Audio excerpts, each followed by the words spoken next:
السلام علیکم معزز ناظرین اکرام، ایک ویڈیو سوشل میڈیا پر زیر گردش ہے جس کی وجہ سے تمام ہی لوگ غم و غصہ میں ہیں کہ مسجد نبوی کے صحن میں کچھ گاڑیاں داخل ہو رہی ہیں اور بڑی تیزی کے ساتھ وہاں پہ داخل ہوتی ہیں، جس کی وجہ سے تمام ہی لوگ سراپا احتجاج ہیں اور کہہ رہے ہیں کہ عرب نے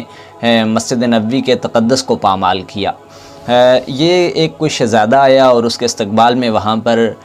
وہ گاڑیاں آئیں، تو ایک بات ہمیں اپنے ذہن میں رکھنی چاہیے کہ یہ بات یقینی ہے کہ ہم لوگ دین کا درد تو رکھنے والے ہیں لیکن دین کا علم بہت کم رکھتے ہیں، جس کی وجہ سے کوئی بھی چیز جو ہی سامنے آتی ہے تو ہم بلا تحقیق ہم اس پر سراپا احتجاج ہو جاتے ہیں، اس پہ تنقید کرتے ہیں، گستاخی کے فتوے لگانا شروع ہو جاتے ہیں۔ تو سب سے پہلے تو ہمیں کسی چیز کو جانچنے سے پہلے اور اس کو سمجھنے سے پہلے اس پر کوئی رائے قائم نہیں کرنی چاہیے، کیونکہ جب ہم اس پہ کوئی رائے قائم کرتے ہیں یا پھر ہم اس پر کوئی ایسی منفی بات کر دیتے ہیں اور اس کو آج کل سوشل میڈیا پر اپلوڈ کرتے ہیں تو بلا تصدیق بلا تحقیق دیکھنے والا اس کو شیئر کرتا ہے، پھر اس پر وہ اپنے کمنٹس کرتا ہے، جس کی وجہ سے بہت ساری خرافات اور خرابیاں پیدا ہوتی ہیں۔ تو اس ویڈیو پر آتے ہیں، یہ جو آپ سکرین پر دیکھ رہے ہیں کہ کچھ گاڑیاں مسجد نبوی کے صحن میں داخل ہوتی ہیں۔ سب سے پہلے ہمیں یہ بات سمجھنی چاہیے کہ یہ مسجد نبوی کا احاطہ نہیں ہے۔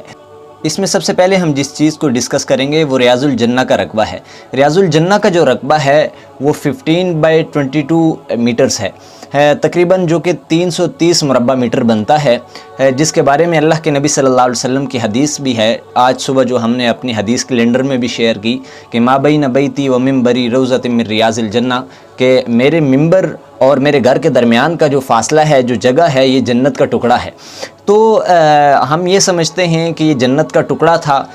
اور یہاں پر اتنی تیزی سے گاڑیاں داخل ہوئیں اور مسجد نبوی کا تقدس پامال ہوا، اور وہاں پر خود آپ صلی اللہ علیہ وسلم موجود ہیں، آپ صلی اللہ علیہ وسلم کا روزہ مبارک ہے، لہٰذا وہاں پر توہین ہوئی۔ لیکن ہمیں اس چیز کو سب سے پہلے سمجھنا چاہیے کہ مسجد نبوی کا رقبہ کیا ہے۔ نبی صلی اللہ علیہ وسلم کے دور میں جو مسجد نبوی کا احاطہ تھا، رقبہ تھا، وہ 35/30 میٹر تھا، جو تقریباً 1050 مربع میٹر بنتا ہے۔ اور آج کل جو مسجد نبوی کا جو ایریا ہے یا مسجد نبوی کا جو جتنا بھی رقبہ ہے وہ 16,326 میٹرز ہے۔ تو ابھی یہ جو مسجد نبوی کے یعنی روضہ رسول کے بالکل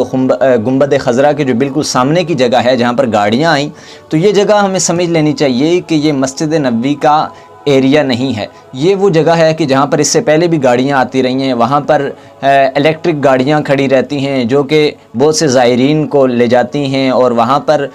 صفائی والی گاڑیاں کھڑی رہتی ہیں۔ اسی طرح الیکٹریشین جو مسجد نبوی میں کام کرتے ہیں ان کی گاڑیاں وہاں پر کھڑی رہتی ہیں، ایمبولینسز آتی ہیں وہاں پر، اور اس سے پہلے بھی وہاں پر گاڑیاں آتی رہیں۔ عثمانی حکومت میں وہاں پر گاڑیاں آتی رہیں، اس کی کچھ تصویر بھی سوشل میڈیا پر شیئر ہوتی رہیں۔ تو لہٰذا یہ جو گاڑیاں آئیں، سب سے پہلے تو ہمیں یہ سمجھ لینا چاہیے کہ یہ مسجد نبوی کا احاطہ نہیں ہے۔ تو فوراً کسی پر گستاخی کا فتویٰ لگا دینا، فوراً کسی کو یہ کہہ دینا کہ وہ گستاخ ہیں اور ان نے مسجد نبوی کی گستاخی کی، ایسی بات نہیں ہے۔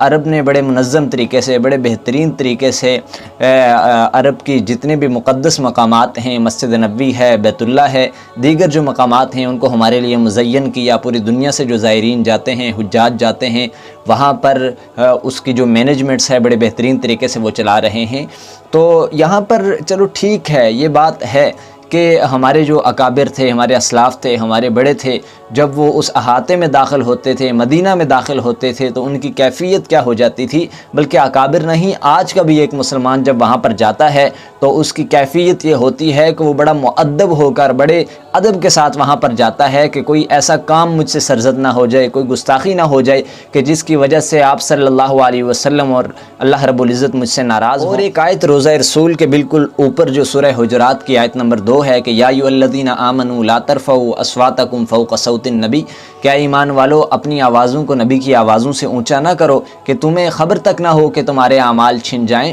تو اس آیت کے بارے میں بھی بڑی ڈسکشن ہو رہی ہے کہ وہاں پر تو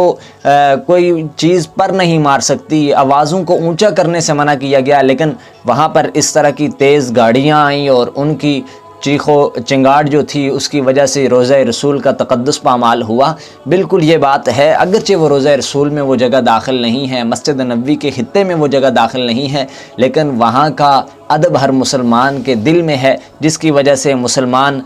بڑے پریشان ہوئے، مسلمانوں کی دل آزاری ہوئی۔ تو لہٰذا جتنی بھی اس میں گنجائش نکالی جائے، لیکن مسلمان کا دل یہ چاہتا ہے کہ جتنا ممکن ہو سکے اس جگہ کا احترام کیا جائے، اس جگہ کا ادب کیا جائے، کیونکہ جہاں پر جبرائیل امین بھی بڑے مؤدب انداز میں آپ صلی اللہ علیہ وسلم کے ہاں پیش ہوتے تھے۔ تو لہٰذا یہاں پر